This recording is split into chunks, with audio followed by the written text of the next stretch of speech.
You're live. Okay, so good morning. It is May 29th. This is the Senate Health and Welfare Committee. And we've received a bill back from the House, H 266. We did send the bill over back. We got it from the House. We went over it. We added the white bagging provision. It went back to the House. And now the House has sent us a further proposal of amendment, which Jen is going to go through. We don't need to go through the whole bill except for high level what it was in the first place, and then diving into the additional language from the House would be great.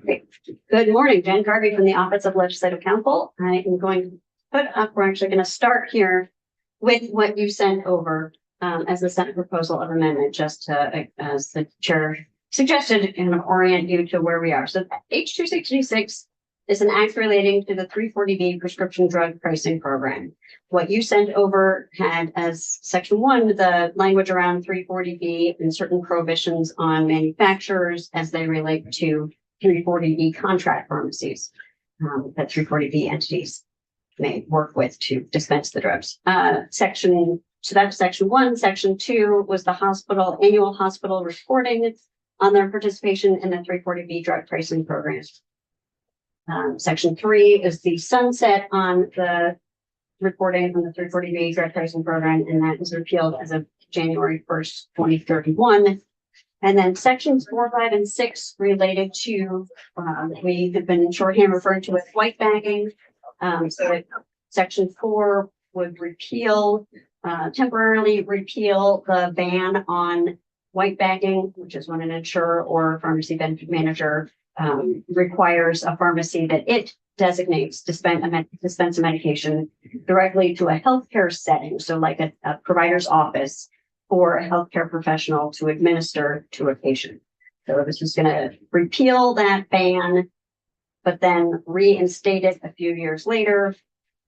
And then section 6 had the Green Mountain Care Board reporting back to this committee and House committee regarding the repeal and the impact on hospital budgets, health insurance premiums, and insurer solvency. And that restoring the end of the repeal of the ban, or restoring the ban, will take effect in 2030. So now let's look at what the House has sent back to you, because it is not a straight all of the whole.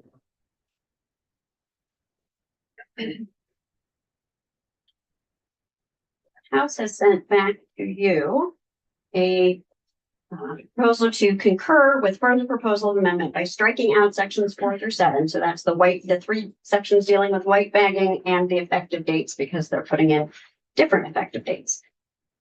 And so they have a new section 4 on outpatient prescription drugs and limitations on hospital charges that would prohibit a hospital from submitting a claim to a health insurer for reimbursement of a prescription drug administered in an outpatient or office setting in an amount that exceeds 120% of the average sales price as calculated by the Centers for Medicare and Medicaid Services for any drug for which the hospital charged any health insurer more than 120% of the average sales price in effect as of April 1st, 2025. So this is using a past date certain of April 1st, 2025 to tie that 120% of average sales price, and said if a hospital charged any health insurer more than 120% ASP as of April 1st, 2025, they would be capped at 120% ASP for that drug going forward. And for any prescription drug administered in an outpatient or office setting for which a hospital charged an insurer 120% or less of ASP as in effect on that same date, the hospital shall not charge the insurer a greater percentage of the ASP for that drug than the percentage that they charged as of April 1st, 2025. So for any drug that was not already over 120%, they would be capped at what they had, the percent of ASP that they had charged as of April 1st, 2025. And CMS updates the average sales price numbers quarterly. Or you'll see in here, there's twice a year. So this requires the hospital to update the ASP for each drug annually on January 1st and July 1st, based on the CMS calculations for the most recent calendar quarter. So as the prices, average sales prices change across the country, this number would change along with it. And it says the purpose of this section is to reduce healthcare costs. And so it prohibits balance billing. It says a hospital shall not charge or collect from the patient or insurer any amount for a prescription drug administered in an outpatient or office setting that exceeds the amounts in subsection A, or increase the amounts the hospital charges for other prescription drugs, procedures, tests, imaging, or other healthcare goods or services in an effort to offset revenue reduced as a result of implementing this section. If a hospital demonstrates to the Green Mountain Care Board in its hospital budget submissions under subchapter 7 of Title 221 of Title 18, that the price cap set forth in subsection A is having a negative impact on access to care, quality of care, or the sustainability of rural healthcare services, or a combination, the hospital may propose to increase the commercial reimbursement rates for one or more of its service lines, such as primary care, and the board shall consider both the demonstrated impact and the proposed increase to reimbursement rates. And has the provisions of this section remain in effect unless and until the Green Mountain Care Board establishes a different reference-based price, because that's really what this is, pursuant to section 9376 of this title, that applies to prescription drugs administered in an outpatient or office setting. So the 120% cap is in effect unless and until the Green Mountain Care Board sets a different amount. And this section would not apply to an independent hospital that is designated as a critical access hospital and that is not affiliated with another hospital or hospital network based or in or outside of Vermont. Section 5 is basically mirrors most of this language, but it has a slightly different percentage for 2025. And this has on a hospital submitting a claim to a health insurer for reimbursement of a prescription drug administered in an outpatient or office setting between July 1st, 2025 and December 31st, 2025, because section 4 takes effect on January 1st, 2026, and an amount that exceeds 130% of the average sales price. So not 120%, but it's still for any drug for which the hospital charged any health insurer more than 120% of the ASP in effect as of April 1st, 2025. And the rationale for this language here, as I understand it, you'll hear from other witnesses, but the current agreements between or contracts between insurers and hospitals had the insurer paying 90% of the charge. So if you're paying 90% of 120%, you're getting less than 120%. That was not the intent. So this is looking to keep it closer to that 120%. Of actual payment for the rest of 2025. And then it has the same language as above relating to drugs for which the hospital charged an insurer 120% or less, then it would be tied to it would be maintained that same percentage of ASP that it was as of April 1st, 2025. And it repeats again the same language about reducing healthcare costs, no balance billing, no offsetting the revenue reduction by increasing other prices, and allowing hospital to demonstrate the hardship in its budget submissions to the Green Mountain Care Board or negative impact on access, quality, or sustainability of rural healthcare, and allows the board to consider, or requires the board to consider both that impact and the proposed increase to reimbursement rates. And again, we have the carve out for the independent critical access hospitals.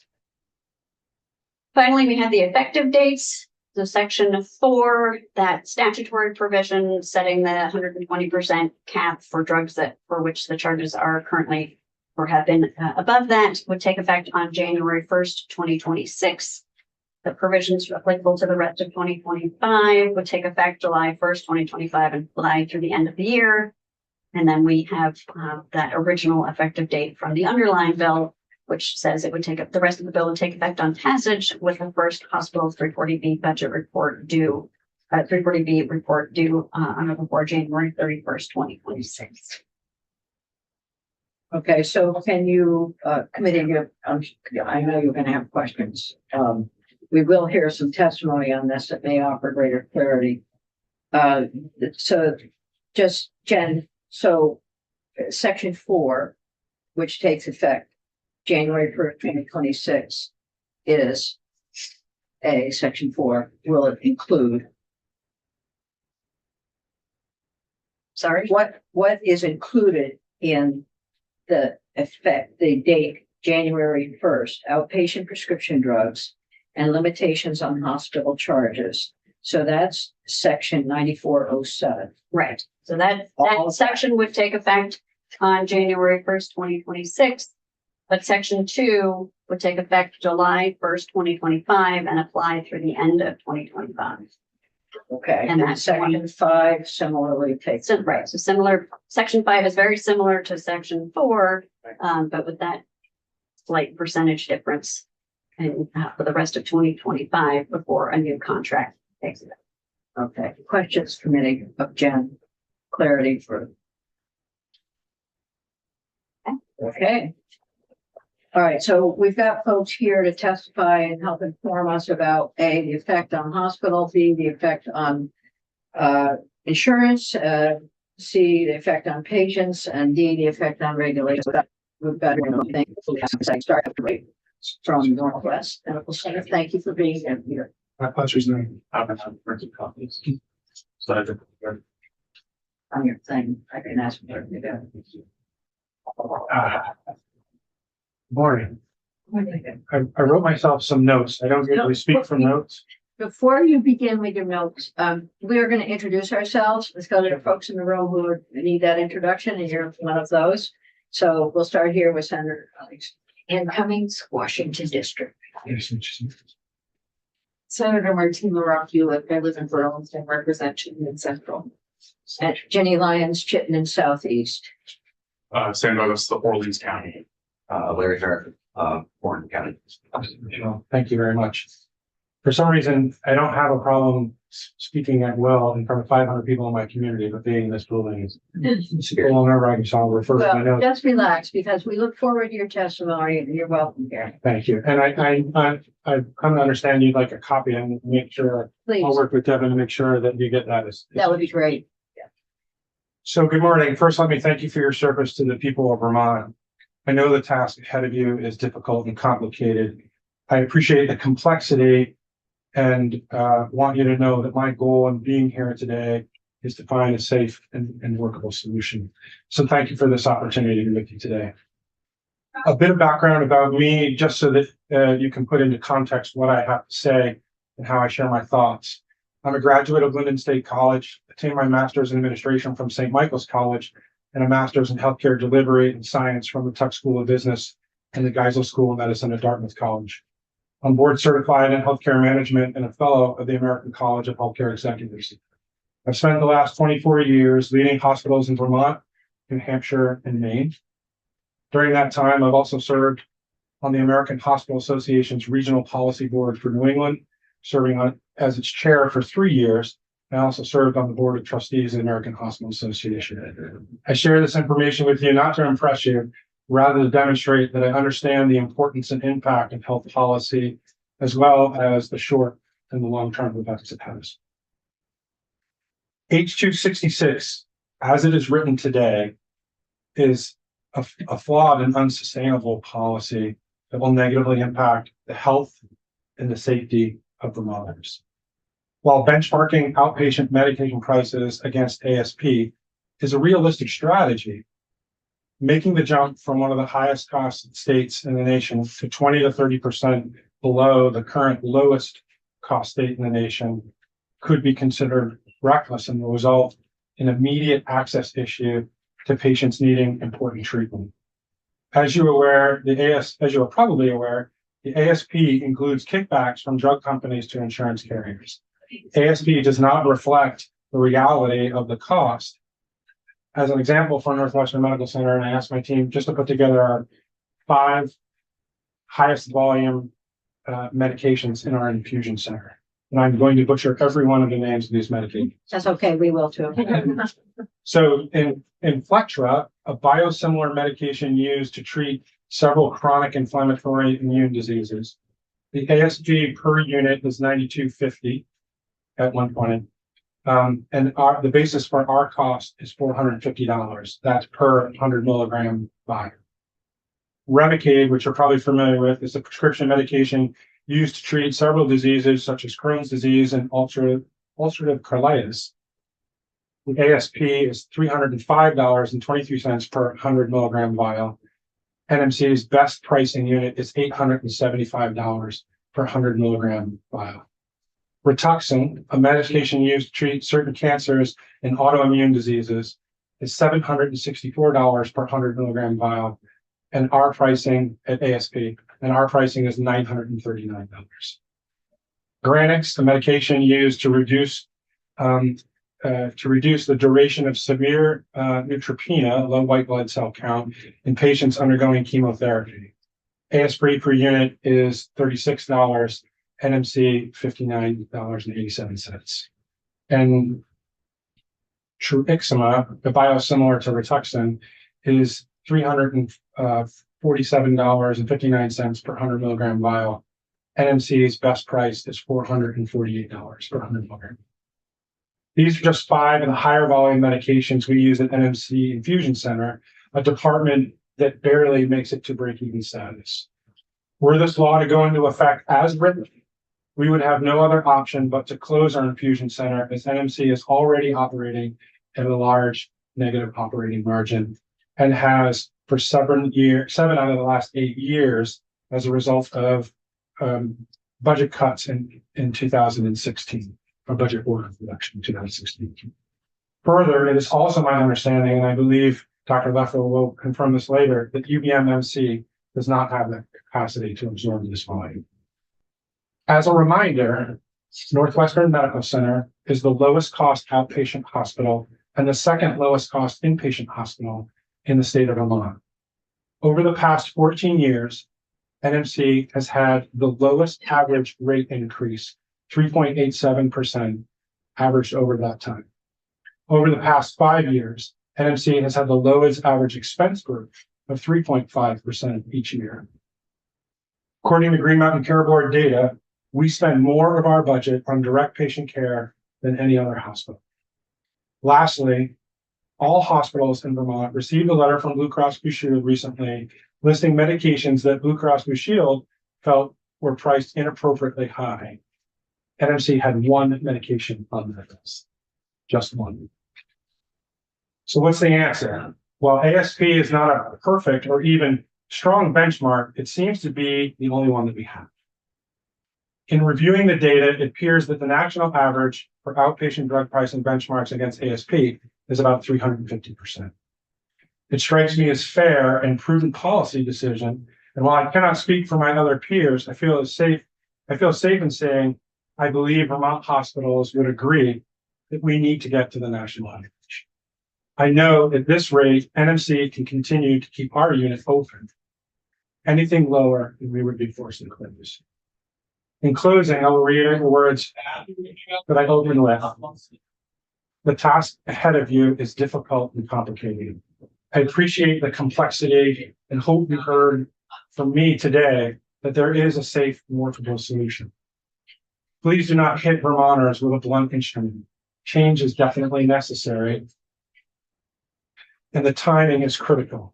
Please make sure you make a smart change and not one that cause Vermonters harm, and those Vermonters in need of care. I do understand the dates as you just described them, and I would ask that you consider putting things into effect on January 1st to give us time to adjust, to give us time to work with the changes, assuming that you get to 350% of the national average. It takes us time. We have thousands of medications, even as a small hospital. We have thousands of medications, thousands of chart master changes we would need to make. All of those things, we can do it. It just takes time. Thank you. Questions? Go ahead. No, I'm fine. How many patients are you serving when you're outpatient facility? I wouldn't want to guess. I don't have that number. I know that the unit, we have 4 nurses in the unit working full time. It's rare that there's an opening and there's a small room. So I'm sorry. I don't know. So it's a lot of people that are gonna have to go to UVM where you're saying that they might not be able to get services, or go elsewhere that they might not be able to get services. That's right. And so I don't think they can do this in their living rooms. I cannot. The reason you do these types of medications in a hospital setting to begin with is the adverse reactions can be swift and very complicated. And so you need advanced nursing care. Our infusion center is about 50 steps from the emergency department. And so while those are rare, they do happen. And that's why they're done in a hospital setting. Otherwise, we would do it somewhere else. Thank you. Other questions?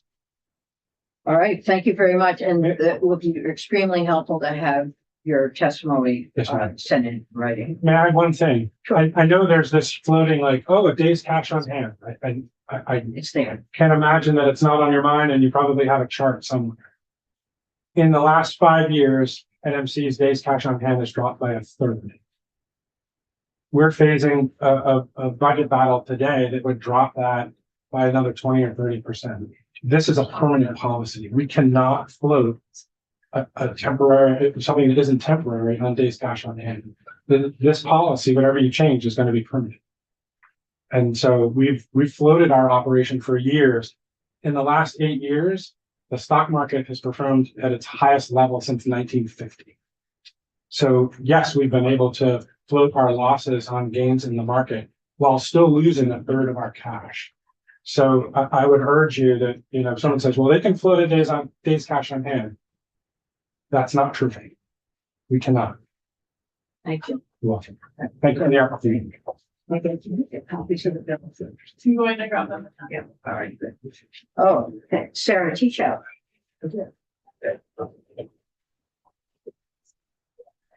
I think we have your testimony online. Yes, it is. It's posted. Oh, it's posted. And I also I did. got a wet earnings for me before I go. Oh, thank you. I'll go get copies. Okay, Tony has them. Just make sure you get the right one. Because there's or other committees.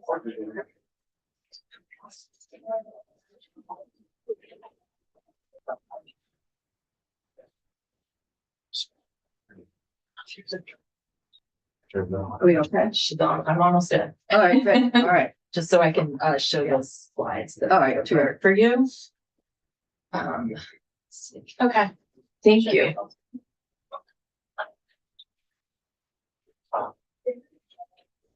Sure.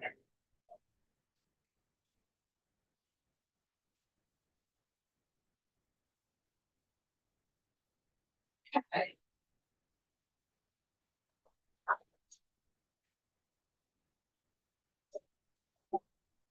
There we go. So I did show a number of these slides to you before, sorry. I'm Sarah Teachout, Director of Government and Media Relations for Blue Cross and Blue Shield of Vermont. And this first one is one you've seen a number of times. It was the RAND study that showed that Vermont is an extreme outlier in the cost of outpatient administered drugs. I thought this would be helpful to give you a little bit of information about what is the average sales price. This is Phil closest to key off of. So you can see here that CMS publishes the average sales price quarterly, actually, and it's based on information submitted to CMS directly from drug manufacturers. It is correct. It does include discounts. It's meant to be a more accurate acquisition cost of the drug. It's widely used benchmark for Medicare Part B and Medicaid. So these are the payers that already key off the average sales price. Medicare pays 106% of ASP, except for biosimilars, which they pay 108%. Vermont Medicaid program pays 98.5% of ASP, and we pay community providers 110% of ASP on our community fee schedule. So there's not a lot of community providers that are doing physician administered drugs in office settings, but there are some. The example that I have is Champlain Valley Hematology and Oncology. So that's what we have been paying them. So hospitals in Vermont set their prices for these drugs that are administered in the outpatient setting on their charge masters, and then we negotiate rates. We generally pay them off a fee schedule. It's not this at every hospital. We do not pay a diagnostic related group or a bundled payment for these drugs. We do for inpatient drugs. So just to be clear, these are not wrapped in part of a bigger payment. We're paying for these separately. And then just also, it might be helpful. Some hospitals in Vermont operate retail pharmacies. Those drugs are tracked on the retail pharmacy channel and are paid for differently through a contractor with through a contract with our pharmacy benefit managers. The drugs we're talking about here are paid through the medical side of your health insurance benefit. So it doesn't track like that. Again, these are some numbers that you saw before. This one I was able to update to the average sales price for 1/1/25. As I mentioned before, ASP is changed quarterly by CMS. So these are numbers that change all the time. Those were at UVM. This is an older slide still keying off 2024 prices. And what it's showing you is the difference between what we're getting through our pharmacy benefit manager, or what we would pay to an outpatient infusion center. That's Novella. I believe it's in South Burlington. What we're paying for community fee schedule, and then what we're paying to a couple of the hospitals. So I showed you this before. That I think the key here is that the data we see at RAND, the data that we see internally, also keys off data that we're now getting through Blue Health Intelligence. It's Blue's plan data where they're comparing our company's rates and charges to others in New England and then others nationally. And so that's the information I have here up to the right. So we are the highest in these charges, and it's just confirmed by those other studies. Again, this is a little bit older data. It only goes through January 1st, 2024. The point I wanted to make here is that the way that we're currently paying drugs for these drugs has no connection to the cost of these drugs. So ASP, as Jen mentioned, is a reference of real life costs for drugs. Right now, even if the cost of the drug is going down, and this is Remicade at the University of Vermont Medical Center, our costs were going up. This is a new slide where I tried to include some of the impacted hospitals by what you've got here. So I'm showing you the price for a different drug. This is to treat Crohn's disease and some other conditions. I'm showing you the price. So rather than as a percentage of ASP, I'm showing you the price per, I think it's a milligram. It's the unit of the drug. And then this you multiply by how many units the patient has. A typical dose, is my understanding, is 300 milligrams 6 times a year for this particular drug. So UVMSC's prices are in blue. The CVMC is sort of the teal color. I've got Rutland Regional there at Kent Red, and then Northwestern didn't sell us the drug until 2024. I don't have prices for it, but you can see it's a much lower level there. And then what we're also paying Champlain Valley Hematology and Oncology. So I personally thought this was helpful when you're thinking about the differences between white bagging and this cap on the average sales price. There certainly could be more considerations, but these are the simple ones that I was thinking about as you make this policy decision. So who makes the margin on the drug? So in white bagging, the pharmacy benefit manager is purchasing the drug, making the margin, and delivering it to the hospital. So that would not be margin that's made anywhere here in Vermont, nor is it margin that's made by the health insurer. When you do buy and bill, which is what the hospitals are doing, so they're purchasing the drug for their wholesale price and then selling it and charging the commercial health insurers, the hospital makes the spread. I think it's preferable to have the Vermont hospitals making the spread, just not such a large spread. You've heard a lot about safety and complexity. We believe that white bagging can't safely deliver most medications to hospitals, but we would agree that not every instance it can be done this way. If you choose the percent cap on ASP, there's no change to how the drugs are delivered to the hospital. 340B. So we do know that a number of these drugs may be filled through the 340B program, where the hospital gets an extra discount on the price that the person purchasing the drug for. It's a little nuance here. If the drug is filled by the hospital through their 340B program, the health insurer does not get paid a rebate. So that's something we've noticed increasing dramatically over time, is that our rebates have been reduced by the drugs being filled by hospitals through 340B. If the health insurer fills the script through our PBM, we do get a 340B, or we do get a rebate, excuse me, and then we apply that to lower premiums for our members. And then another, it may seem like a nuance, but I think it's pretty important for patients. So when the drug is filled by the hospital in the way that it currently runs, it's through the medical claim. So all of the benefit structures on the medical side applies, and there's a different cap on your out-of-pocket through the Affordable Care Act and here in the state of Vermont for medical side claims. If we were to white bag the drug, then it becomes the retail pharmacy claim, and the retail pharmacy caps apply and all the benefit conditions for retail pharmacy. That's a significant difference to the patient. And then last, the savings to Vermonters. So we would probably not be able to white bag every drug, as I said, but we roughly get 120% pricing from our PBM. So if you do the percent cap on ASP, it's a clear price. It's a reference-based price that would be the same for everyone. And I think there's a lot of benefit in it being equal across payers and providers. And I think the last slide was just some definitions, which I won't go through, but I did mention the term buy and bill, which is what the hospitals are currently doing. I think the last thing I'd like to just proactively respond to some questions about our data. We are pulling the prices, the hospital prices off of their charge masters that are published online and more effective as of January 1st, 2025. The other data about Blue Cross and Blue Shield of Vermont comes from the claims that have been submitted to Blue Cross for our members. So this is information and data from real claims. I don't have time to check all the data. I try and provide you with the most accurate information I have, and I'm confident in the work that our analysts do at Blue Cross and Blue Shield of Vermont.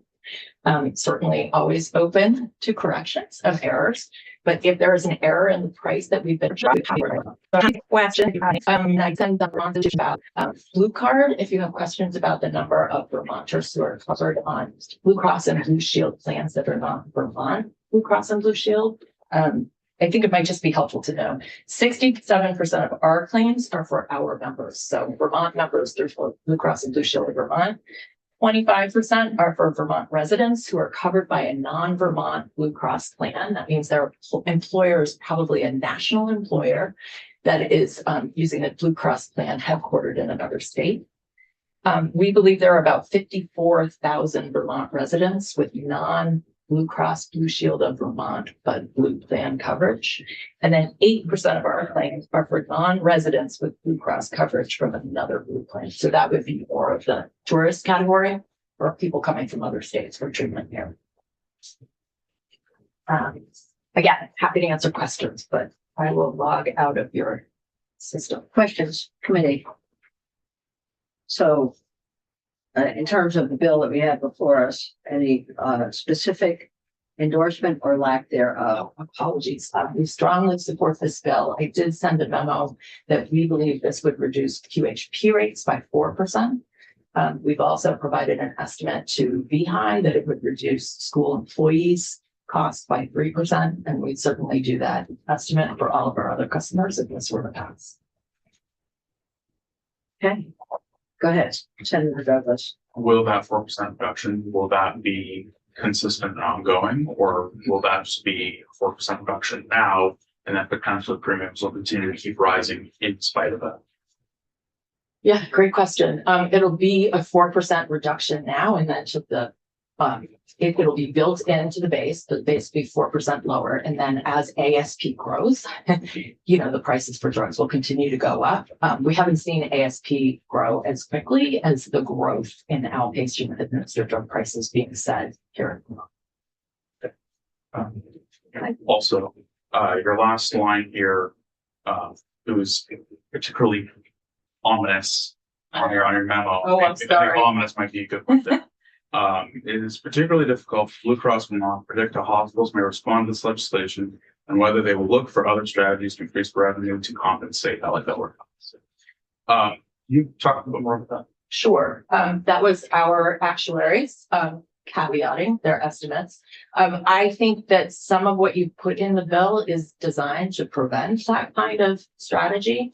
You have this applying to both hospital administered drugs in the outpatient setting as well as the office setting. So that was, I think, one way to prevent sort of shifting. It doesn't include home infusions, so that's an option in some instances. And there's the other provision in the bill that says that hospitals shouldn't be shifting to other sources of revenue. So we find that comforting.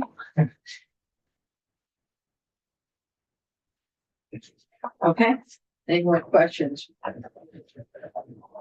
Okay, we're good. Thank you. Well, what will happen is after all of this, well, there'll be 1,000 questions. I'm here. No. All right, Steve Leffler, from UVM, thank you for being here. Appreciate it. Thank you for having us.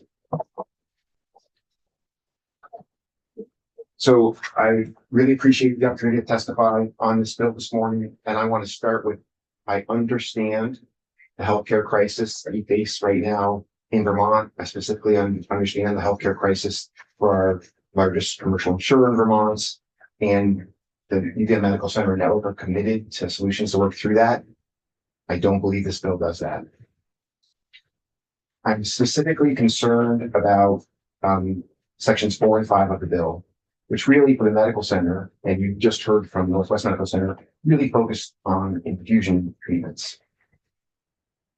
I'm very concerned about targeting any one type of therapy to have a sudden huge price change, because we don't understand the impact that will have on access to care for Vermonters, the impact will have on the healthcare system, and how we'll deliver those services under this new model.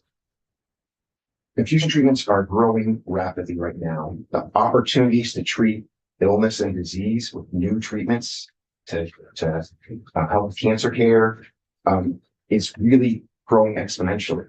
Most hospitals are increasing the amount of people who are eligible for infusion treatments, and more Vermonters can be effectively treated and or cured with infusion therapy. Potentially making this service non-viable in Vermont will limit new treatments that are available for the patients that we serve across the entire state. My big concern is that this bill will limit infusion sites and infusion drug options. Drugs that cost more than ASP may not be purchased by that hospital or provider. If we lose Northwest Medical Center, please hear, the medical center will not be able to absorb those patients. We're actually trying right now to add more capacity for infusions right now. And you heard from Northwest that it is true that Champlain Valley Oncology and Hematology is closing. Dr. Unger is semi-retiring, and we're actually absorbing that practice. We want to make sure those patients are able to get care. We're struggling for how we're going to manage all those infusions already right now. So losses, and I've heard from other hospital leaders that said this bill would make it difficult for them to provide infusion care. I'm very concerned about where Vermont will get that care. We haven't had the opportunity, because the bill was amended just a week or two ago, to understand what capacity lies outside of Vermont for some of these people. Could some of them go to New York? Could some of them go to Dartmouth? Some of them go to Mass General or Bay State or Albany? What would that look like? How would we build that out? Could the medical center do more of it? It's too short of notice to actually be able to tell you that in a meaningful way. I tried hard to do what Peter Wright did, and I'm pretty impressed. Actually understanding what these drugs really cost is wildly complicated. I heard from our pharmacists and some of our contracting leaders that we don't pay ASP ever, and we don't calculate the charge or more than the expected reimbursement. The numbers you saw from Blue Cross were the charges, but that's never what you're actually reimbursed from ASP. The number we heard from Medicaid ASP was 80%, not 96%. So it's something less than what it costs. I'm not sure of the truth.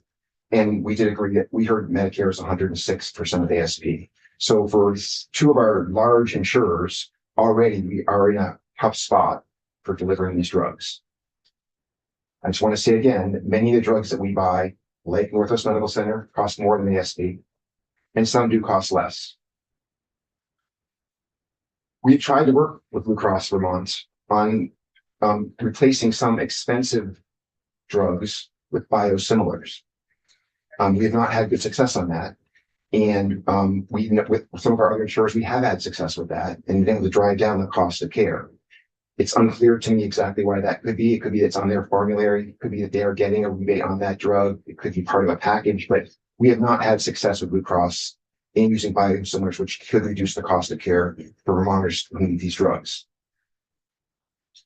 Importantly, to the delivery side, this bill does nothing to incentivize Blue Cross Blue Shield to work with providers and collaborate on cheaper alternatives like biosimilars. We want to be part of the solution. And I want to say that the medical center and the network understand the crisis that we're in. We want to be part of the solution. We're not here just to kill this. We want to talk about better ways to do it. We also clearly acknowledge the difficult situation that Blue Cross is in right now. This bill will reduce UVM's medical center's revenue by $61 million.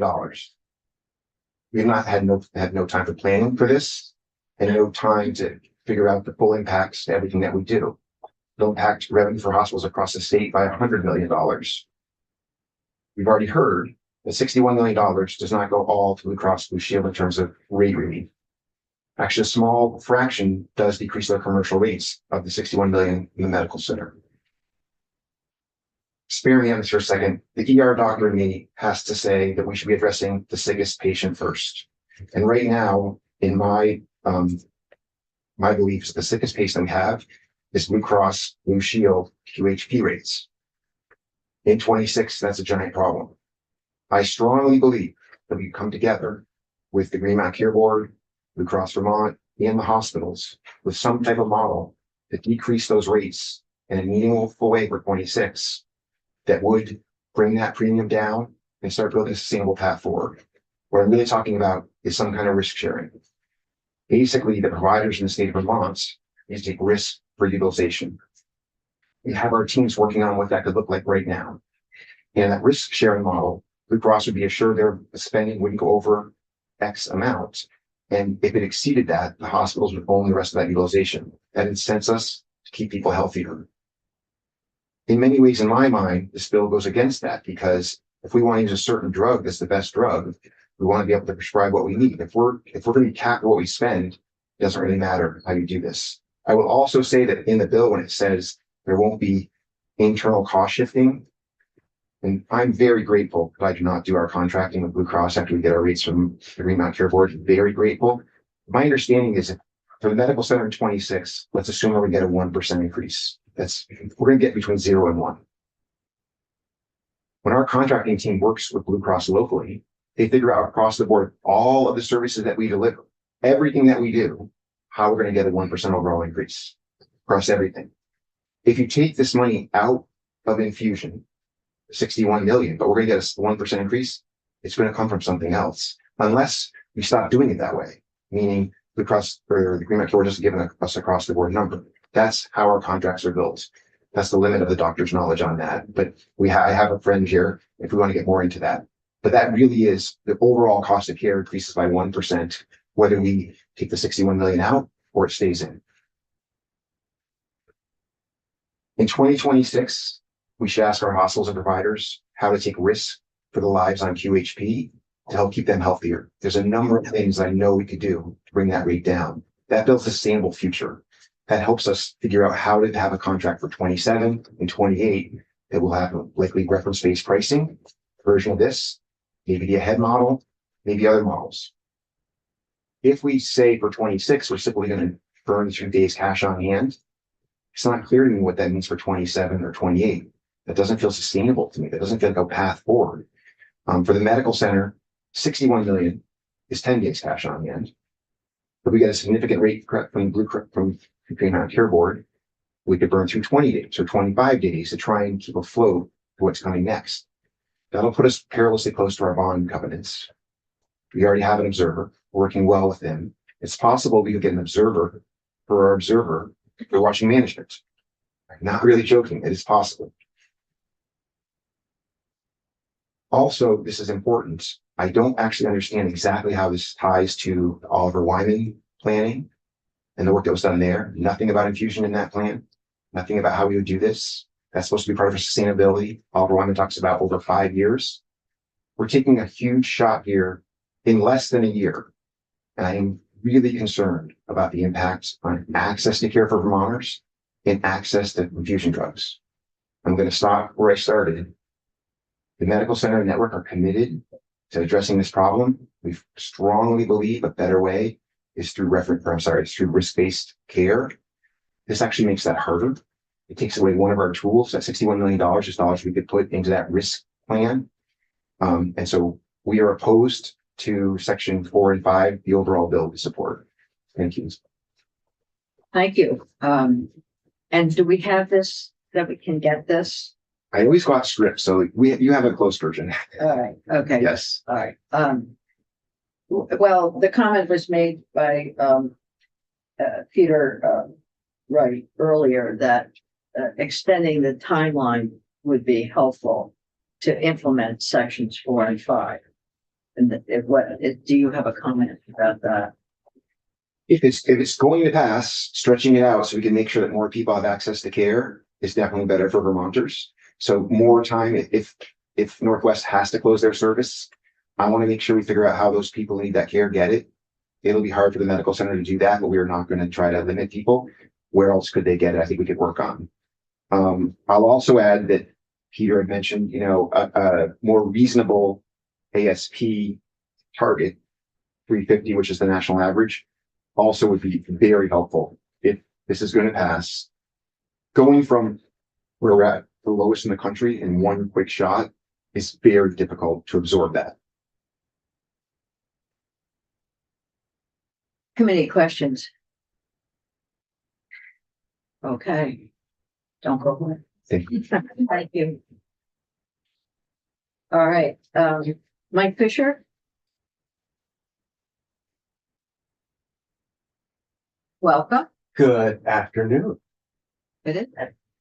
Mike Fisher, healthcare advocate, and maybe I'll ask my team who's listening to help write this down, whatever comes out of my mouth, so that you'll have it in writing, Good. because I'm going off script. Okay.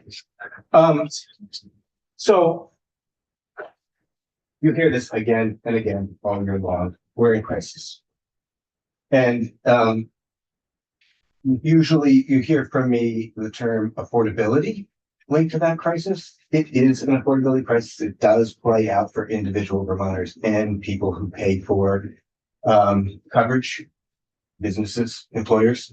But the crisis I talk about here is a healthcare financing crisis. Our system is broken, and it puts at risk everybody who participates in it. Yes, Vermonters. Yes, purchasers of insurance. Yes, providers.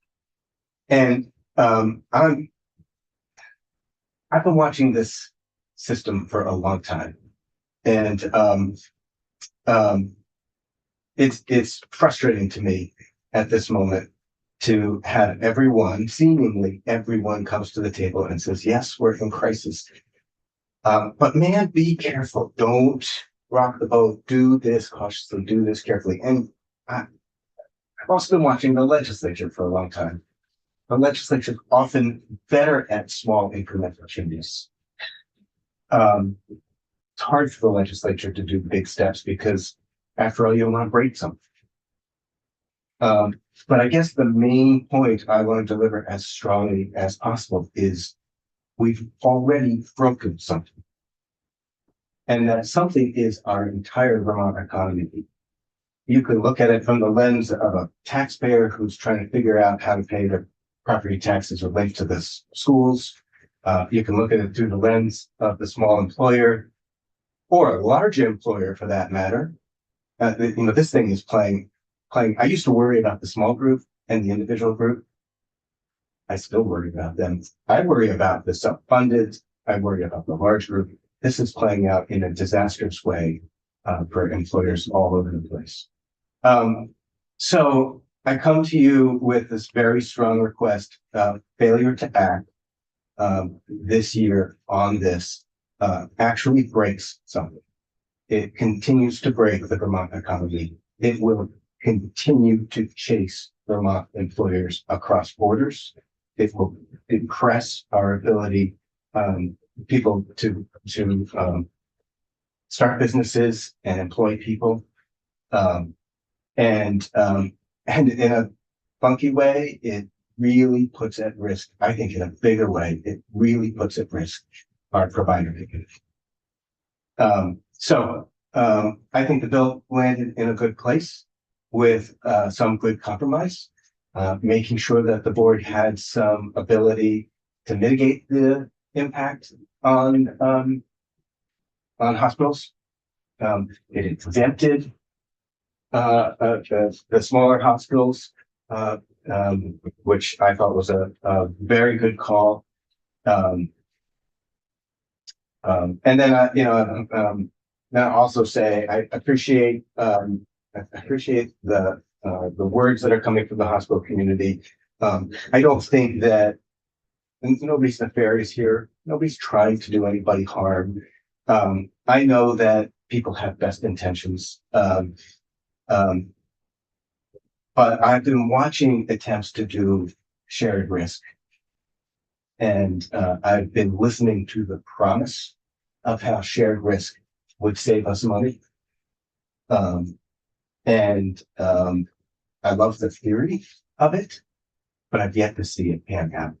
And I guess my main point is the crisis of this moment needs real action, needs something that's measurable, and that can result in reduction of rates. And then lastly, I'll just say, you may think 3%, 4% is not much, but in the world of rate review, we swallow and fight and claw over 0.5% or less. 3 and 4%, yes, it's not enough. We need more, but it's a real start. So appreciate how we come to this moment and the moment we're in. And thank you. Thank you. Good. Appreciate your thoughts on this. And I know that you've been thinking about this for a long time, and it's something that you've been promoting. We appreciate your actually getting it to a place where it's under full consideration. So I will say, as we think about businesses, we all know that our hospitals are also businesses, and we worked hard to ensure that they didn't go under during the pandemic. Of course, the federal government helped then, right, too. But just so we are aware that whatever we're doing to any business, we're doing to the business of hospitals and providers as well. So we need to keep that in balance context. Yeah, thank you for saying that. This is hard and will be hard on our provider community. I don't want to dodge that one bit. I agree. Yeah. Well, you said that.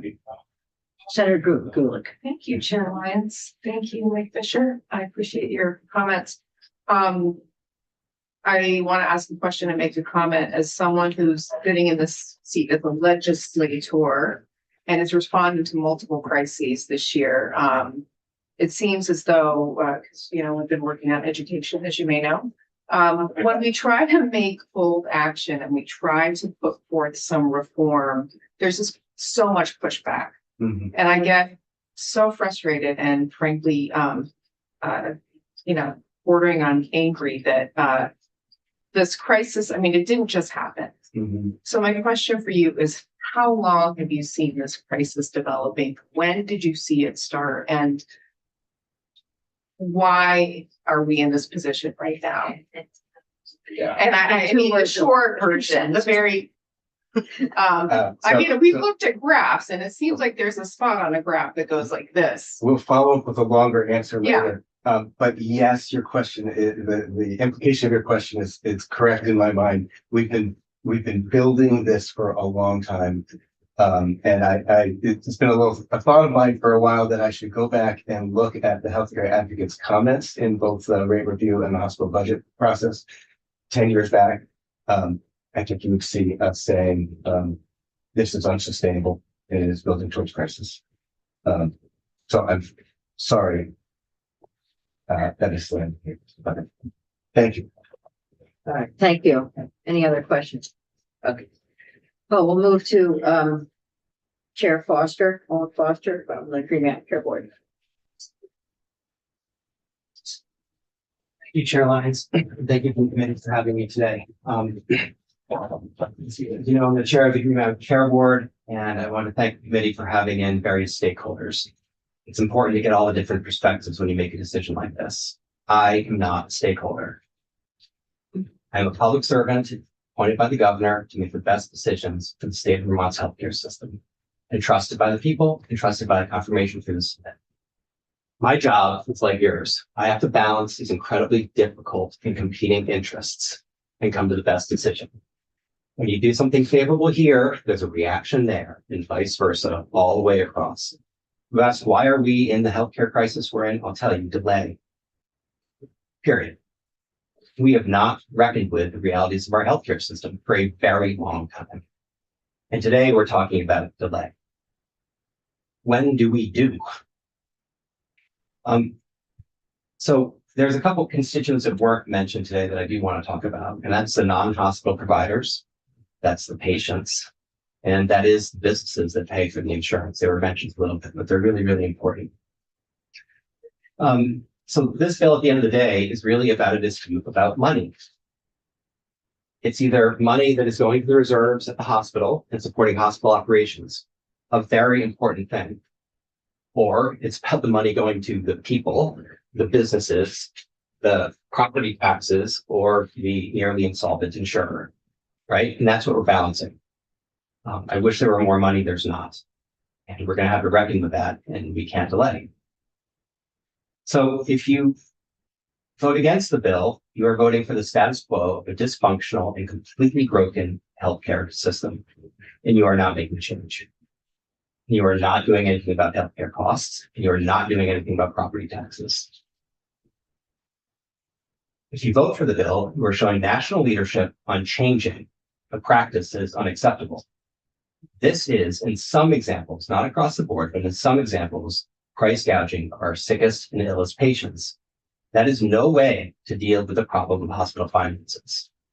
That is why the bill has a provision that I supported, which is to change and allow the care board to increase rates in particular areas. We need to put our money where our mouth is. If you look at our outcomes in health, they're pretty stagnant on physical health, why we've done a ton of money into it. Mental health, not good. Substance abuse, not good. This bill, by reducing these prices on this small set of patients, allows us to add some other money elsewhere, right? We get to put our money where our mouth is. There's a provision in here for that. Hold up the rate increases for Northwestern Hospital, the care board's approved, and the NPR increases while we're speaking today. And the care board, by my quick review, it looks like we've approved 100% of the NPR they've ever asked for since I've been the chair of the care board. 4.5% 23, 10.3% 24, 6.8% in 25. The cumulative increase on commercial charges we've approved was 9%, 6%, and 3.4% for 18.4% since I've been the chair of the care board, and 100% of NPR.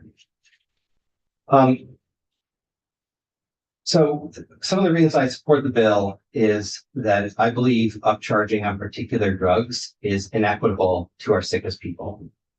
It is. If you're marking up a drug, I don't care, 500%, 600%, 6,000%, it's unfair to that patient who has a copay. If you have cancer and you don't have care and you can't work, and you're getting piles of bills, you can't understand them, you can't think straight, and you don't know how you're going to pay for it. Have that bill marked up 300%, 500%, I don't care. It's not right. It's not fair to that segment of people. So a copay on a $1,000 drug at 20% is $200. Mark it up 600%, the average in Vermont is $6,000 or $1,200. Take a drug that's $100,000 a year, that should be 30 or 50. You can see how much money this for the people if they have a copay and they're not at their max out of pocket. Some of them will be. The other segment of the population that wasn't discussed was the independent providers that provide very affordable care.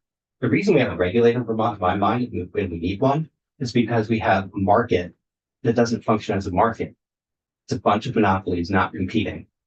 And we're losing and consolidating the market. So we don't have a free market here in healthcare. Dr. Unger's practice, phenomenal practice, is going to UVM. One of the reasons why I spoke with him is because they're reimbursed 110% on these drugs. Whereas the average hospital markup is 600% on these drugs. How can an independent small practice that provides outstanding life-saving treatment survive if they get 110 and someone else gets 600 or 6,000 or whatever the number may be? It won't work. You're going to make the healthcare system more expensive, and it's unfair to those hardworking physicians. The other is the businesses on ASO plans, and self-insured plans. There's an article in Digger about this bill last week, and it mentioned Jasper Hill. I thought it was really interesting. And it's an example that many businesses will have, where they get one sick patient with an autoimmune disease or cancer or whatever it is. And if there's this markup, their premiums skyrocket because of one sick patient. What are they supposed to do? Is it fair to them that they have to pay that? I just respect the need for the money at the hospitals, but I also respect it for Jasper Hill. And I also respect it for Dr. Unger. And I also respect it for the patients.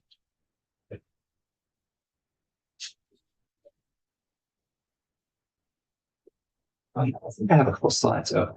Yeah, you've got slides up there, but you just need to, Please go to the, are you doing that? who's doing them? Kristen's. Oh, Okay. Krista, you can go ahead.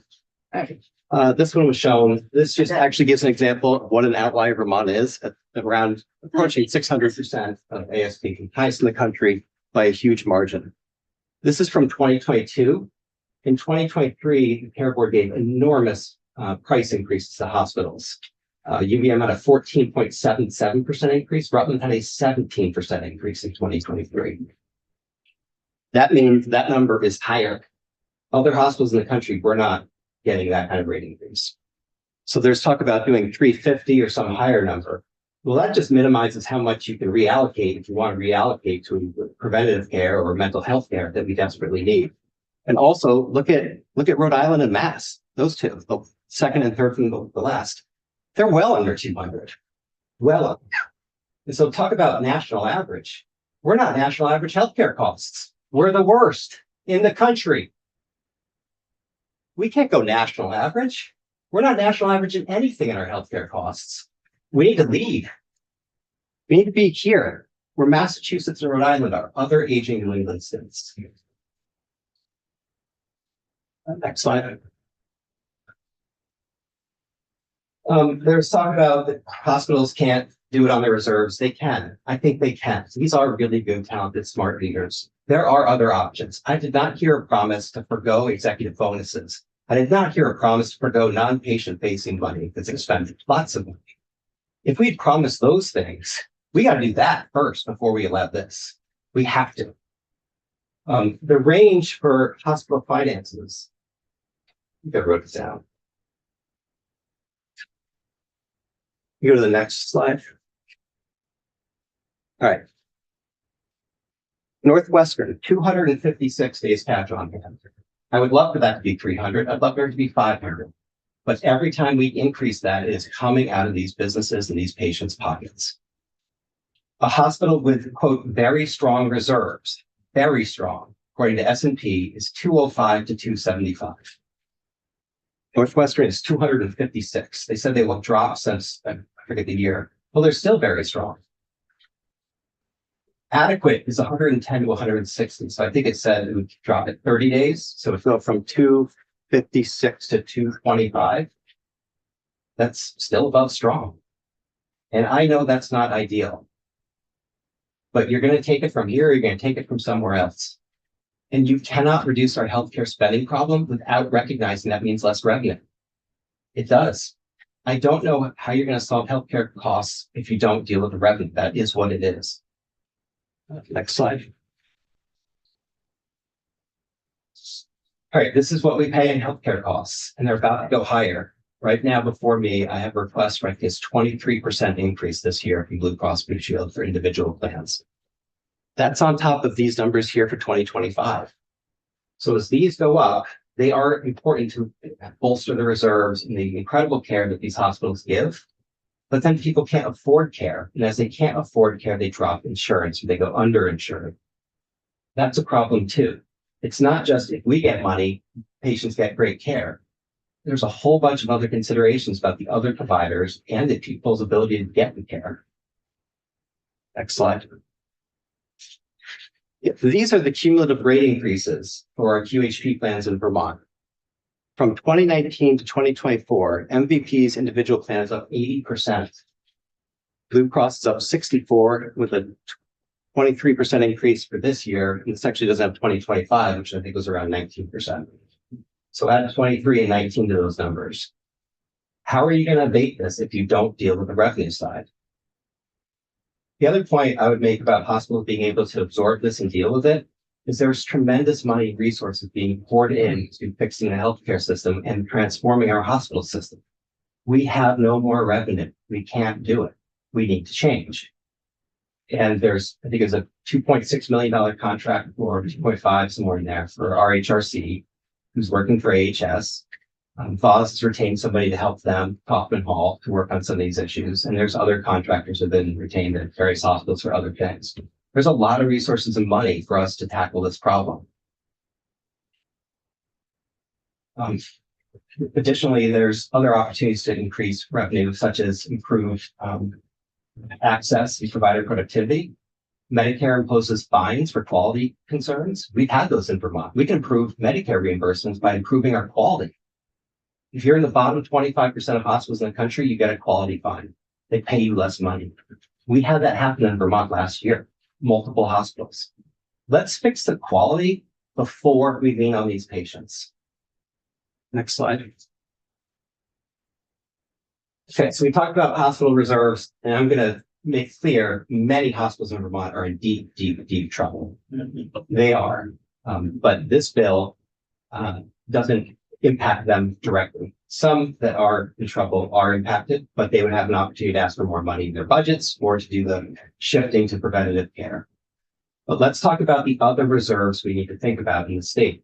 First, despite those 80% rate increases, or 60, whatever the numbers were for Blue Cross that the people pay, these are their reserves. Northwesterns are very strong. This is bankrupt. You see the difference? This is not very strong. This is devastating. And these numbers are actually propped up because there's a $30 million loan they have to take out at 8% interest. So yes, taking money from the hospital reserves is horrible. It's awful. I hate it. I don't know where else you're going to take it. The FQHCs, they're broke too. The insurer, they're broke. Where do you want the money to come from? People? Next slide. This is the state of Vermont. The state of Vermont is a self-insured plan. These are their premium increase, 7%, 11%, 14%, 15%. That is what the taxpayers are paying. That is less money for you to invest in whatever you want to for the state, because they're going up 15%. And as they go up, the most important point here is notice the reserves go down. That is this line. Okay, pay more, reserves plummet. Let that sink in. It should have been a 30% rate increase. If we're going to talk about reserves, let's talk about all of them. They lost $40 million last year. $40 million out of the reserves. Poof. From healthcare costs. Next slide. This is VHI. This is your property taxes. Okay, the teachers. They are a self-insured plan. Their rates would go down by 4% overnight if you pass this bill. You will do something about property taxes. My understanding is right now, property taxes, we've bought it down and kind of kicked the can down the road for a little bit. What are you going to do next year? This problem's not going away. All right, these are their rate increases, 10, 11, 13, 9, 5, 12, 16, 12.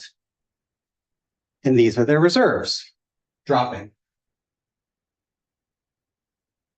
It is the definition of unsustainable. So from my perspective, from somebody that cares about the hospital solvency and everyone else's, you need to pass the bill. And I'm proud to say I support it. I will note that House Healthcare passed it unanimously, bipartisan. Any decision you make has a reaction. You're not going to like that reaction, but then you have to weigh it against the alternative. And in my position, on balance, I think this is the right thing to do. And thank you for your time. Thank you. It's clear, very clear. And I do have some questions that I'll ask. And so, the first question is the same question that I asked earlier of, Dr. Leffler, and that is the date, the timeline for implementation of this. And I was concerned by, Peter Wright and I think Stephen Leffler as well about the, kind of the immediate effect and whether or not the date should be January rather than July, from your perspective. I think that there's pros and cons on both. I support the bill as written. If you delay the first date, that's delay for relief for people. It does allow more time for the hospitals, although I think this financing problem has been there for many years and it's been ignored. We just need to do it. I don't have a huge objection to January 1st, but you're delaying some of the relief that people will get to those other buckets.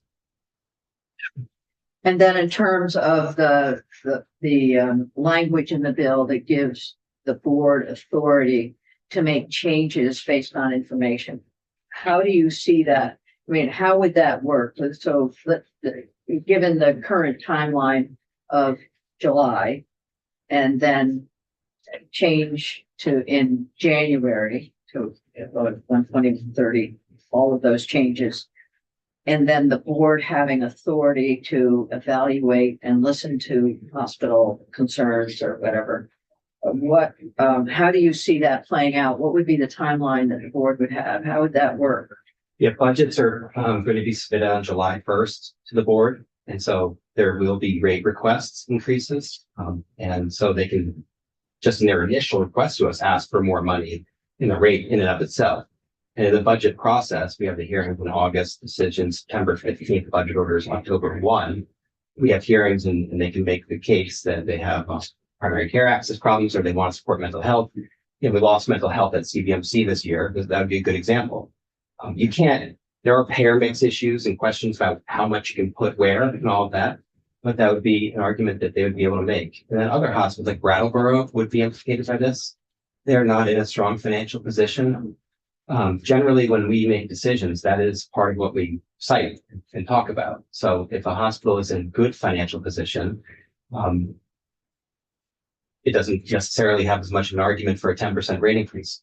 Mr. Wright is correct. By Vermont standards, not national, but by Vermont standards, this hospital is very, very affordable. We want to see them take more business from Chittenden County so that goes to a cheaper place. Or we want to see Dr. Leffler lower the prices, which I know they are working on. But if a place is in financial dire straits, so Copley, great example. We gave them 15% last year, 15% 1 year, 8% request the budget, 7% mid-year, or maybe vice versa. So this is all part of the decision making. Okay, so given what we have here in the bill, how would you look at this decision making? I understand the budget process. Yeah, if there is need for additional money and funding to support primary care providers, and they want to increase some rates for primary care, that's something we need to support. But there's a whole host of considerations that go into that. Understood. I get it.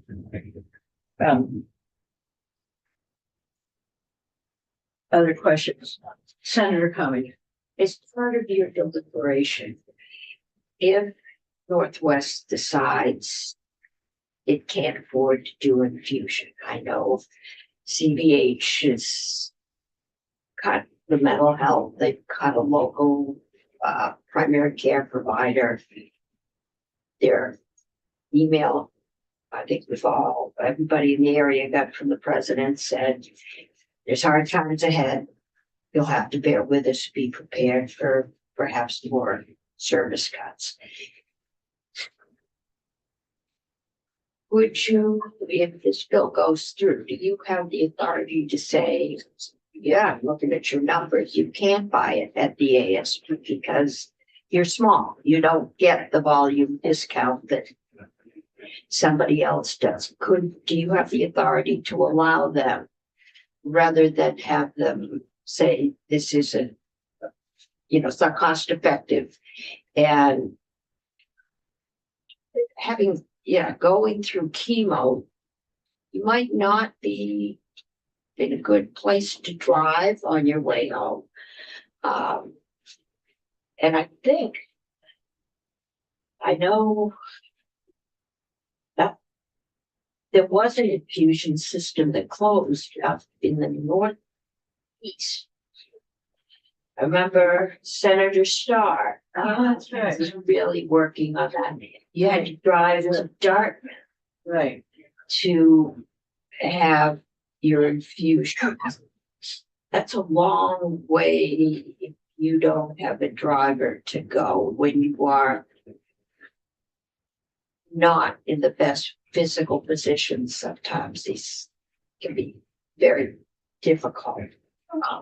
Can you do that balance? Yeah, so it's an interesting argument because it sort of goes both ways. Yeah. Sometimes the argument is we need more money because we lose money here. But here, the argument is we're going to cut this because this service will be a loser, right? At the end of the day, with the way hospitals cross-subsidize everything, the only thing that they need is enough money for what they do. They don't need to necessarily make money on this service, right? So, and we're going to have, if your bill, as 126 passes, there'll be the reverse CON provision, I think is still in there, right? So we would actually look, hey, we're going to cut this service line. Well, that's now a review where we would ask all those questions. Do you need to cut that service? Right. I know as a whole 45-day notice in the current Right. iteration. Yeah. Right. So I think we could look at some of the other expenditures and say, no, you don't need to. You have high outpatient prices and you can use some of that revenue over here, or maybe there's spending on other things that aren't showing the insurance, right? So if you look at, this isn't actually in a hospital budget, but the ACO model, we did an ROI on the ACO and we concluded it wasn't making a positive return. There are many different things in a hospital budget that may not be working. And right now, when we're trying to find every nickel and dime, you got to look at those. Testified in House Healthcare about some of the network expenses, not the medical center. There's also the network. And I don't know if they're working or not, or if they're worth what they'd be paid for them. But the PHSO is, I think it's $30 million a year, $30 million a year. What we do, UVM says we have to cut infusions. The first question I'd ask is, what are you getting out of that? Is it working? Is it saving money? We've been talking about risk sharing for a decade in the state. And that's what the ACO model was. It didn't work. So sometimes these reforms to me seem like that. We can say risk sharing, but then the question is, well, how much money? What are the attachment points? Sure, I'll risk share if I have no risk and huge upside, but I won't if I, so finding that point is the deficit in the details. It's very difficult. But I think the answer to your questions that are coming is this: we would look at the overall operation to see if it's necessary through that authority. Okay. And I do want to be clear, I don't want the state to be shocked. We're going to have service line reduction across the state. It's happening. It already is. And there's not a path to do that unless we decide that these costs and dwindling reserves everywhere else is worth it. I do think there's a better way. I do think there's a path out of this. We want to recognize that the hospitals and BOS are partnering with us every day to work with us. That doesn't change my position that this is the right thing to do. Okay, thank you. I do want to clarify something because this committee, from the time we started working on the framework for 126, have been talking about healthcare crisis. We started doing that last year. And it seems that finally people understand it's a healthcare crisis. It was all during our campaign season last year. It was a property tax crisis, all about property tax. But it's all linked in, isn't it? With healthcare costs for our school staff and so on. The concern I think that underlies a lot of this is that we do have a very important academic medical center. We know that it has highest cost in the country, therefore difficult. That was one of the driving discussions that we had in here, and I know that the current leaders at UVM Medical Center are extremely concerned about this.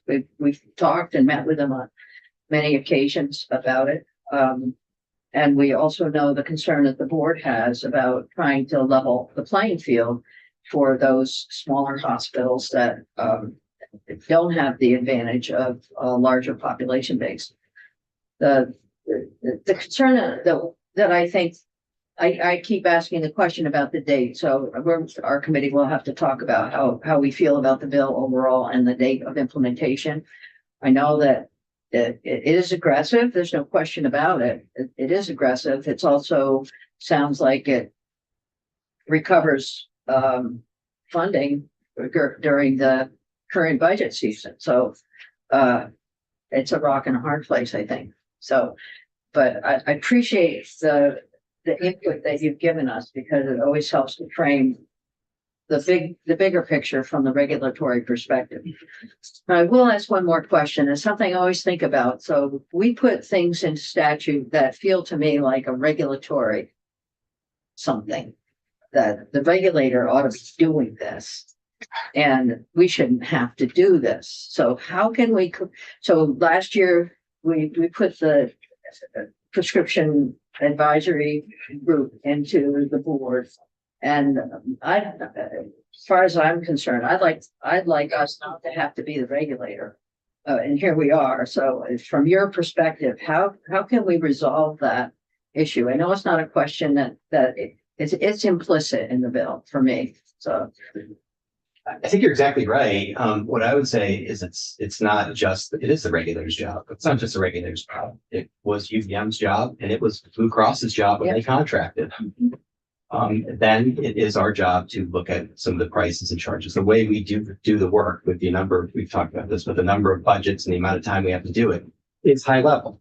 We don't go through and go, we don't get the contract. We don't go through and, hey, what's this charge on this one? Hey, we will now. Yeah. So if we give a 3% increase, that is our job to look at that in this broader context. And then how that gets allocated and where, and what's jumping up by how much and what's the base on that, that's their job. That is their job to do that consistent with their mission. And I'm not saying that we don't have a role. We do. This came to us when we started reading the RAND report and found this information and then started digging. We've spoken to Blue Cross, we've spoken to UVM, spoken both last night, this morning, every day. Yeah. And we've called it out. And this bill began, I think, with a change on weight bagging, right? It was. I think the hospitals moved to that, or no, the hospitals moved for it before, then Blue Cross, and then it got. Right. All of it. So in any event, once that started happening, the regulator has worked really, really hard to understand all of this and put together the context of why this matters. And the other piece I would say is the legislature does have a role in this too. We are all there. So I really respect that this is hard and puts you all in a tough position. We're in that tough position too, and it's not fun, and I don't envy the task. Yeah, thank you. So I think the important thing, I think what you're saying, it's important that we work together to try to course correct on healthcare costs, access, and quality. And we're trying to do that together.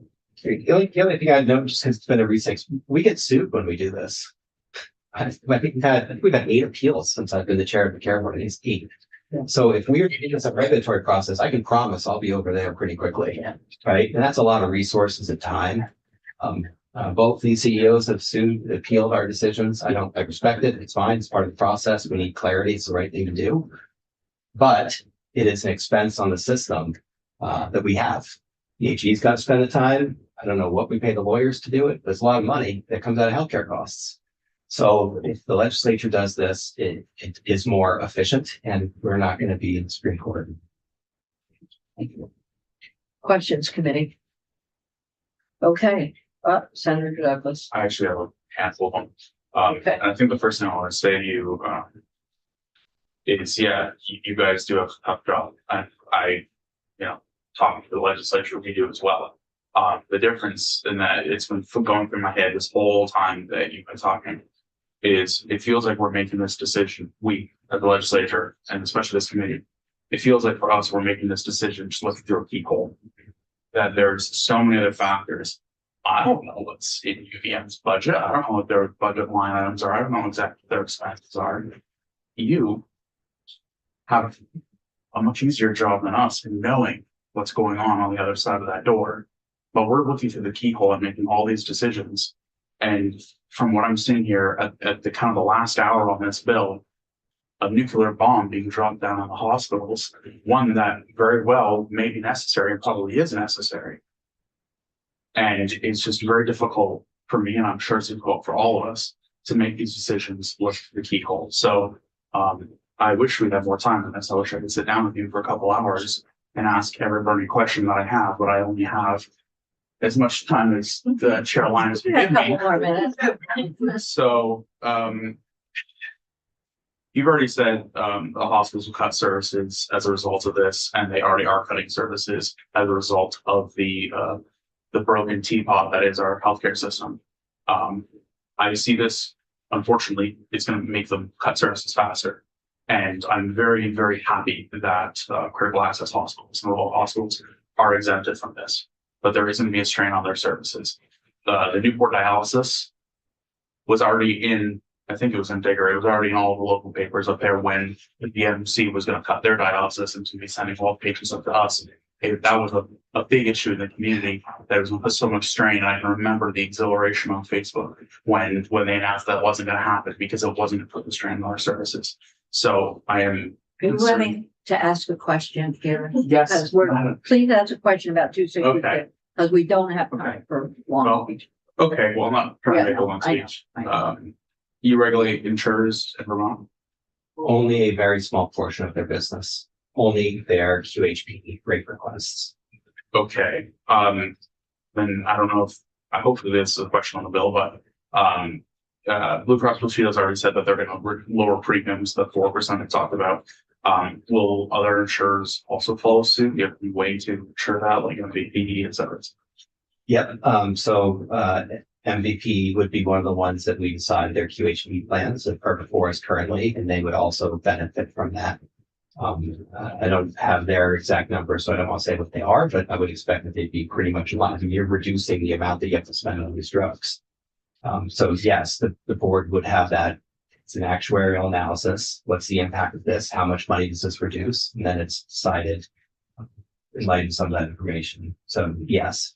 And then I think that Dr. Leffler and Mr. Wright made this point that this would apply to other plans too, like the VHI and the state of Vermont. So yes, we would anticipate that reduction, if Dr. Leffler says, not just for the QHBs, it's for the whole market. Okay.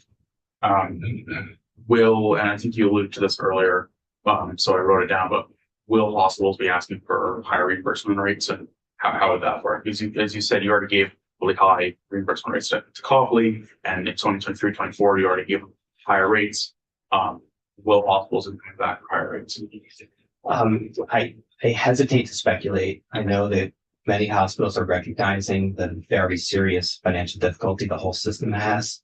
Last year, the rates were lower than the year before, and I am hearing from Boz that a number of hospitals are working extremely hard to comply with our guidance, which is up 3%-ish. So I expect we'll have more hospitals submitting compliant budgets for their guidance. I don't know that I would. So you have a keyhole. I have a little bit of a bigger keyhole, and then there's a whole lot that happens after. I'm not a hospital CEO. That's not the role. It is a big change, for sure, but it's also a nuclear bomb for all the patients who all of a sudden get super sick. And that's just the point I'm making, is that you are balancing this in people's interest. I did not think, in hindsight of where I am today, I did not think that UVM had to cut dialysis. It lost, I forget, over $60 million. There were huge reserves they could have absorbed at that time. UVM has done the right thing in regards to that. They have apologized. The board actually increased their NPR to allow them to keep the dialysis. And now we're working together daily, practically, on trying to find a better path so that it can be a more affordable system and provide the care. But when I say service line closures, I don't know that they'll be necessarily in response to this. There's so much nuance. It depends on who and how much and what the amounts are. You know, what happens with the federal government, like what happens with rates. Do people drop insurance because the rates are so high? That will impact them cutting services. Like there's so many things. It's hard to say, yes, anytime there's less money, there's a risk for service line cuts. Last one. Last one. Yeah. Okay. Well, I guess I'll ask the one that some people want me to ask, but I rely on you for honesty because you're a regulator outside the system and you're a public servant, as you said. Why are the markups so high from UVM on these goods? Well, I have to be honest, I don't know the answer. I think that there's a couple of things. I'm speculating a little bit, so you have to ask the source. Sources who probably have better insight. You know, again, the keyhole, mine's not huge. Generally speaking, I think there is opportunity to mark them up, and there's need for money. I think that is one of the reasons there is need for money in these hospitals, and this is a place where that need, they've said it. We need the money. So Covers other services. right. So I mean, I think there's need. I think there's opportunity. I think the other thing is sometimes it does get out of whack because when a biosimilar comes on or a generic comes on, the price can really drop for some of the drugs. So if you continue to increase your charges on it as it goes down, that spread gets really, really big. But this bill will actually provide patients and the insurance companies to share in that reduction in price, right? So if you keep going up as the price goes down, the patient isn't benefiting from that price going down. If you keep it at 120 of the ASP, as that ASP goes down, you're paying less with it. So you share in that market reality, which I think is a benefit. How long is your next question? I can stop if you'd like me to stop. I want us to get to some closure on this, within the next few minutes. If you have other questions, go ahead. Boy, no, I'm all right. Are you sure? Yeah, I guess. Okay. All right, good. Any other questions from committee folks? Thank you very much. Appreciate your time. Appreciate your time from all of you. And you've heard the question from Senator Douglas. It's probably a good one if you can formulate the answer about why is it so high? And what does that do within the hospital setting? Yeah, so I'll give you a highly quick answer. Basically, my understanding of how this works is when the Green Mountain Care Board gives us our budget increase, and we agree with Blue Cross and that's going to look like, we go across the board, we sort of figure out overall everything's going to look like a certain amount. Chair Foster's exactly right. We don't go line by line currently right now. There's thousands, 20,000, 30,000 things that are in that budget.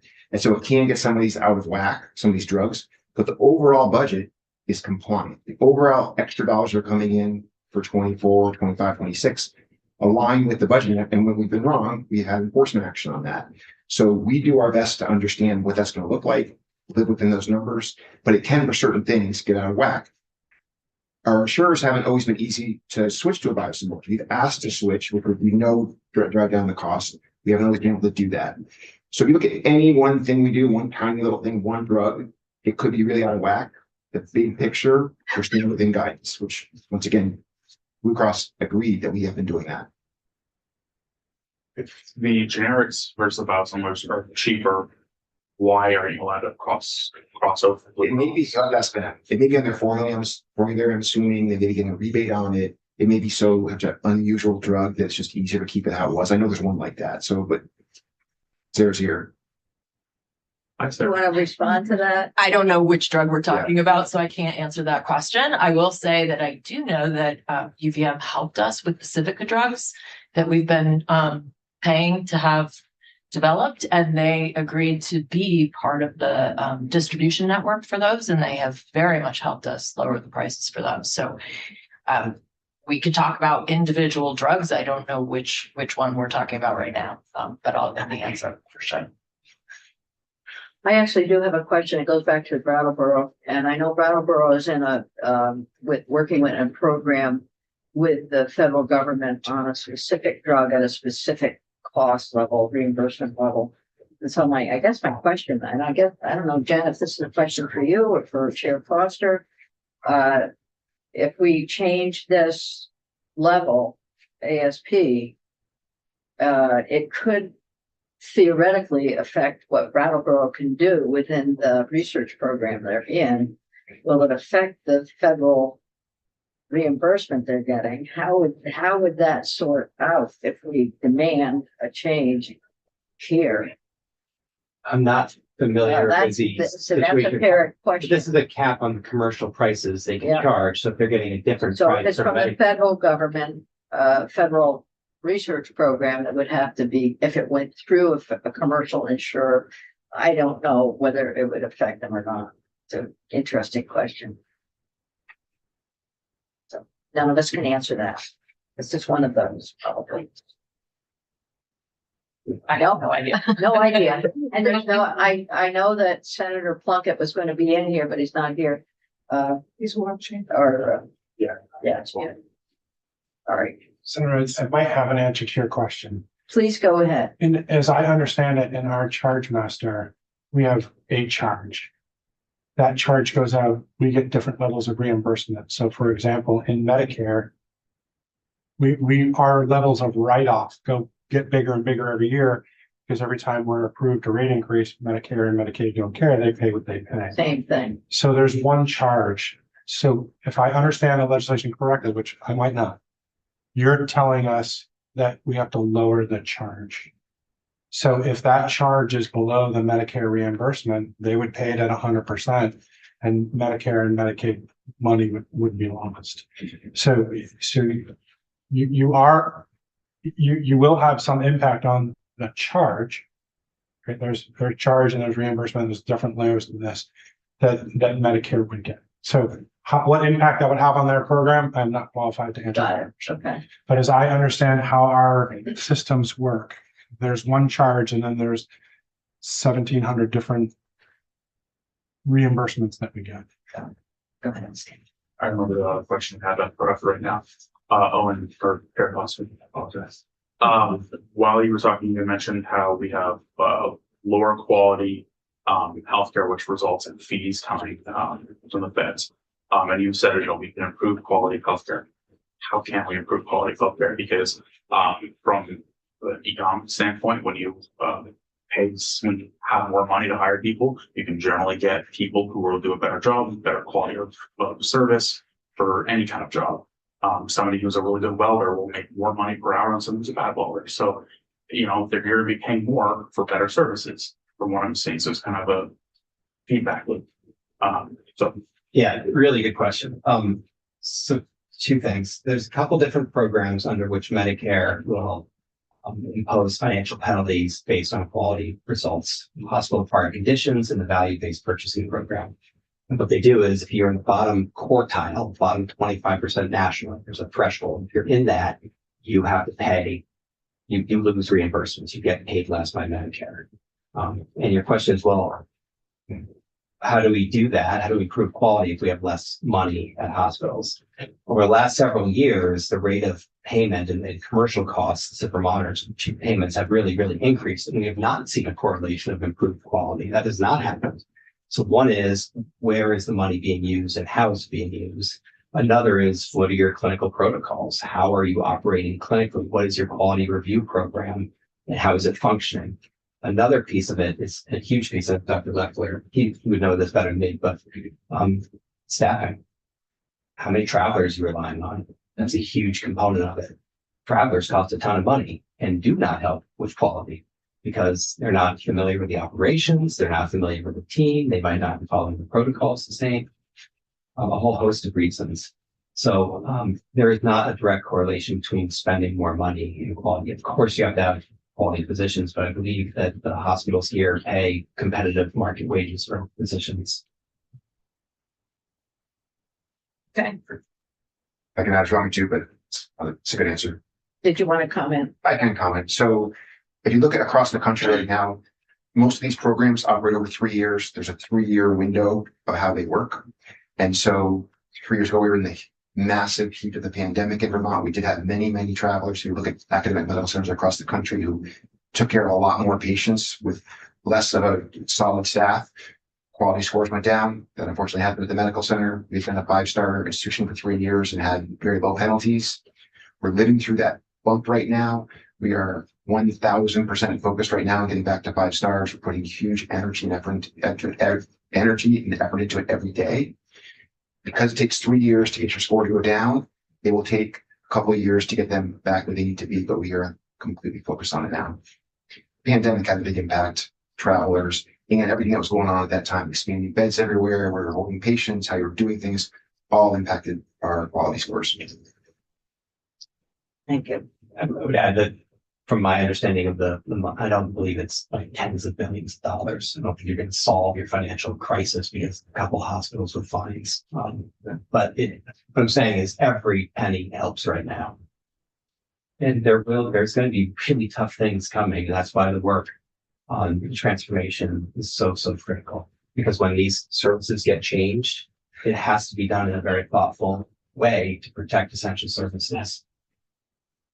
Okay, well, this is good. Thank you. And we have just a couple minutes left here at this time. I think the committee will have to reconvene to have a committee discussion about what's here in the bill. I don't know what your schedule is right now, committee. We're on the floor at 3. I have Okay, so what I'm gonna suggest is that, what did you say? I have a little education. I missed the 11 o'clock Oh dear. conference. Oh dear. To be here, I do need to be at the 2 o'clock conference. All right, my suggestion for the committee is this. I'd like us to take a break, a little lunch break. And you can bring it back here if you'd like. And Megan will go offline and we'll come back at 1:20, between 1:20 and 1:25. Some flexibility there and we'll